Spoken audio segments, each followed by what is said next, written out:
Des milliers de chômeurs, notamment des chômeurs un peu âgés, vont devenir la victime d'une erreur administrative.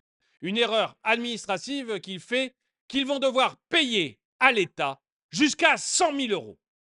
Bonjour et bienvenue dans cette nouvelle vidéo de DME en direct. Comme toujours, si vous n'êtes pas abonné, je vous suggère de le faire et de cliquer sur la cloche pour être prévenu lorsque je sors une nouvelle vidéo. Oui, ils vont devoir payer entre 5 000 et 100 000 euros à l'État. Des chômeurs proches de la retraite. Et ça, déjà, je veux remercier Vianney et Amadeus qui m'ont envoyé les articles qui m'ont permis de vous parler de ça. Vous allez voir, c'est ubuesque. Ubuesque.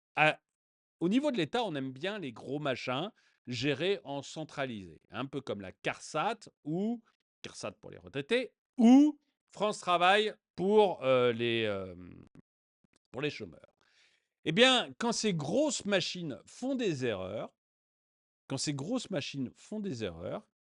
elles font en sorte que ce soit vous qui les payez.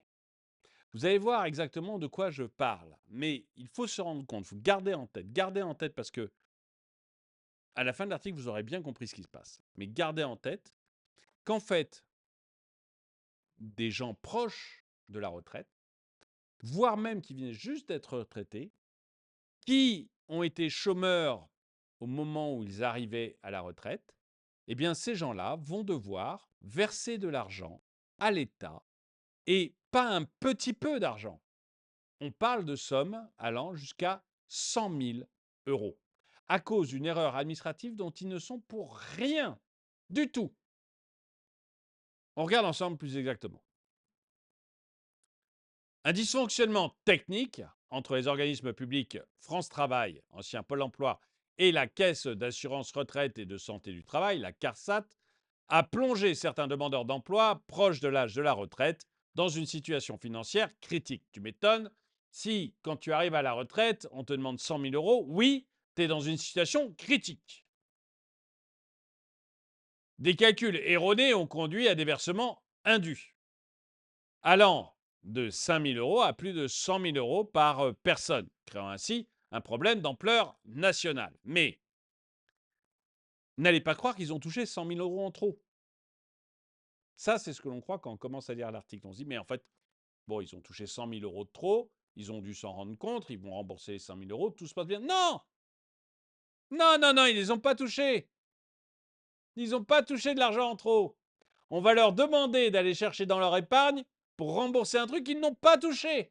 Vous allez voir, c'est beau comme un gouvernement français. C'est merveilleux.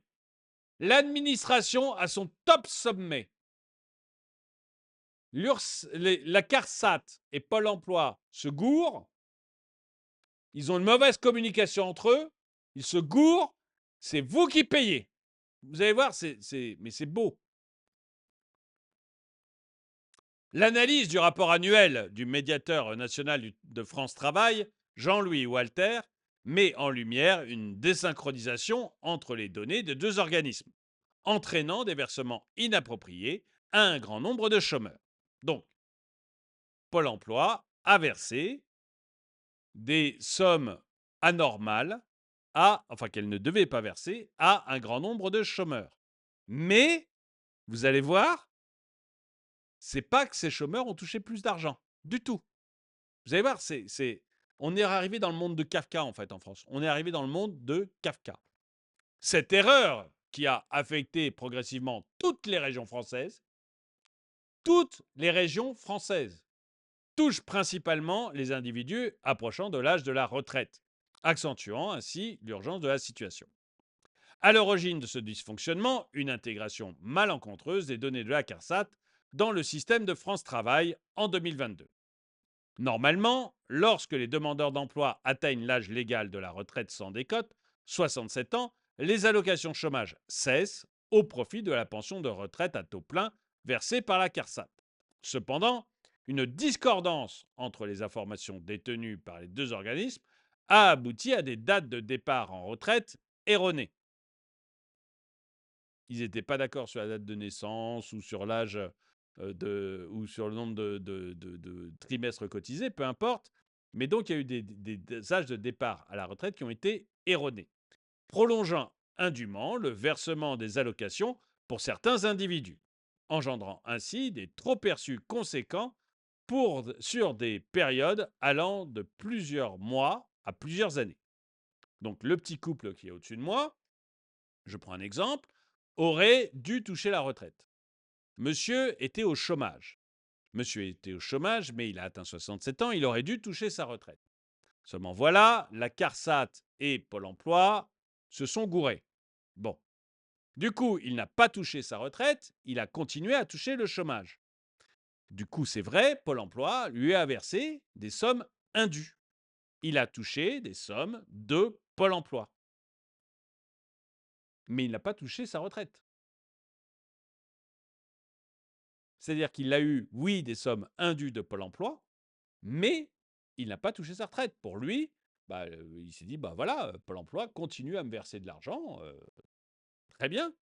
Mais il n'avait pas la deuxième source de revenus de la retraite. La CARSAT, elle, ne payait rien à ce moment-là. Cette situation découle du fait que les agences avaient pour habitude d'utiliser un relevé de carrière fourni par les demandeurs d'emploi pour enregistrer la date prévisionnelle de leur retraite à taux plein, au lieu d'exiger le justificatif officiel délivré par la CARSAT.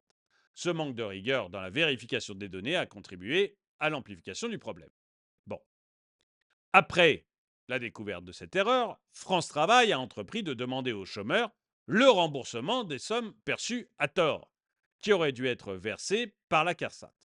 Donc, le petit monsieur au-dessus de moi, il a touché à 67 ans, il a continué à toucher l'argent venant de Pôle emploi et il n'a pas touché d'argent de la CARSAT. Donc voilà. Et donc lui, il a eu toujours qu'une seule source de revenus, Pôle emploi, mais pas la CARSAT. Il n'a rien touché de la CARSAT. Aujourd'hui, Pôle emploi lui dit, écoutez, oui, on s'est planté, oui, on est des mauvais, oui, on est des gros nuls avec notre système informatique parce qu'on n'est pas foutu de faire en sorte que les deux systèmes communiquent entre eux, mais vous allez nous rembourser les sommes qu'on vous a versées. Bon, alors je vais rembourser les sommes que vous avez versées, mais du coup, comme la CARSAT, elle m'a rien versé comme retraite, elle va me verser des sommes. Du coup, pour moi, je m'en fiche, c'est des sommes qui vont venir de la CARSAT et qui vont repartir chez vous. Il n'y a pas de problème, je vais vous rembourser, monsieur.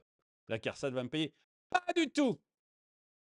Aucune disposition n'a été prise pour rétroagir les versements de pensions de retraite, laissant ainsi les demandeurs d'emploi dans une situation délicate, sans solution immédiate. Donc pas du tout. D'un côté, eux, ils se sont plantés. On est d'accord, c'est la CARSAT et Pôle emploi qui se sont plantés. Le monsieur, j'en peux plus. Je reprends mes habitudes de faire des jeux de mots sur les prénoms. Jean, mon ami Jean, Jean peut plus. Lui, il a touché de Pôle emploi au lieu de toucher de la CARSAT. Il n'a rien touché de la CARSAT, il a touché de l'argent de Pôle emploi. Bon, il ne savait pas, il n'était pas au courant, après tout. C'est l'État, il se démerde, quoi. Pôle emploi, il dit de rembourser. Mais, ok, je vais vous rembourser, monsieur. Vous m'avez versé l'argent, je vous rembourse. Mais dans ce cas, la CARSAT, il me paye. Non. Non, non, non. C'est tout à vos frais, monsieur. Nous, on vous versera jamais un fifrelin. Mais je le trouve où, l'argent, du coup? Ah dans votre épargne, vous vendez votre maison, vous faites comme vous voulez, votre appartement, votre maison, vous faites comme vous voulez. Nous, on veut les sous. Nous sommes Ursav, Cancras et Carpalas. Quoi que tu fasses, quoi que tu dises, faut que tu craches, faut que tu payes. Pas possible que t'en réchappes. On est les frères qui rappent tout. C'est incroyable. Non mais c'est incroyable. Mais encore une fois, un problème lié à l'État, à deux caisses géantes auxquelles vous êtes obligés d'adhérer et qui appartiennent à l'État, appartiennent plus ou moins, on est d'accord, ils sont censés être indépendants, on est d'accord. Un problème entre ces caisses de mauvaise communication. Il y en a une qui va vous piquer l'argent qu'elle vous a donné à tort, mais l'autre qui ne va pas vous rembourser l'argent qu'elle vous doit. Résultat, c'est sur vos biens que tout va partir.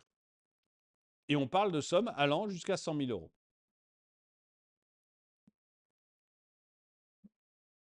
Moi, je ne sais pas ce que vous en pensez, mais là, pour moi, on atteint du délire, mais XXL. On est chez Kafka. On est chez Kafka. Le truc devrait se régler tranquillement. À la limite, on aurait affaire à des gens intelligents et pas à des machines. Eh bien, on aurait juste Pôle emploi qui appelle la CARSAT, qui dit t'as vu, on s'est planté. Ah ouais, ouais, c'est embêtant ça. Bon, ce qu'on va faire pour pas passer pour des gros couillons, eh bien, tu vas me virer l'argent. C'est-à-dire que tu prends les sommes que tu aurais dû verser aux retraités, tu les vires sur mon compte, problème réglé. Comme ça, on n'embête personne, on n'embête absolument personne. On ne commence pas à faire un début de retraite hyper pénible à des personnes qui ont bossé toute leur vie hein, et qu'on a bien exploité toute leur vie d'ailleurs. Donc, tu me vires l'argent et puis voilà, puis on n'en parle plus, c'est réglé. Non, non. En fait, on est un système plein de rouages qui vous écrabouille petit à petit. Et la CARSAT, c'est pas la CARSAT, Pôle emploi va vous envoyer les huissiers. Et la CARSAT, elle, vous pouvez essayer de lui envoyer des huissiers hein, pour lui dire qu'il faut vous payer quand même. Ils feront bien comme ils veulent. Ils feront bien comme ils veulent. Pour moi, c'est une preuve de plus qu'on est chez Ubu. Une preuve de plus qu'on est chez Ubu. Et vraiment, je remercie Vianney et Amadeus de m'avoir envoyé l'article. C'est affolant. Affolant. Il est vraiment temps qu'on libéralise ce système, que vous puissiez choisir pour votre retraite avec qui vous allez, que vous puissiez même choisir d'adhérer ou non à Pôle emploi ou à des concurrents, et qu'on vous foute la paix. Dites-moi ce que vous en pensez dans les commentaires. Est-ce que vous êtes d'accord que maintenant la technostructure est en train de vous écraser? Ou est-ce que vous pensez que bon bah c'est comme ça, pas de chance pour ceux qui débutent leur retraite avec une dette de 100 000 euros? En tout cas, merci d'avoir regardé cette vidéo. Mettez-lui un pouce vers le haut, commentez-la, partagez-la. Merci à tous ceux qui soutiennent la chaîne. Et moi, je vous dis à très bientôt.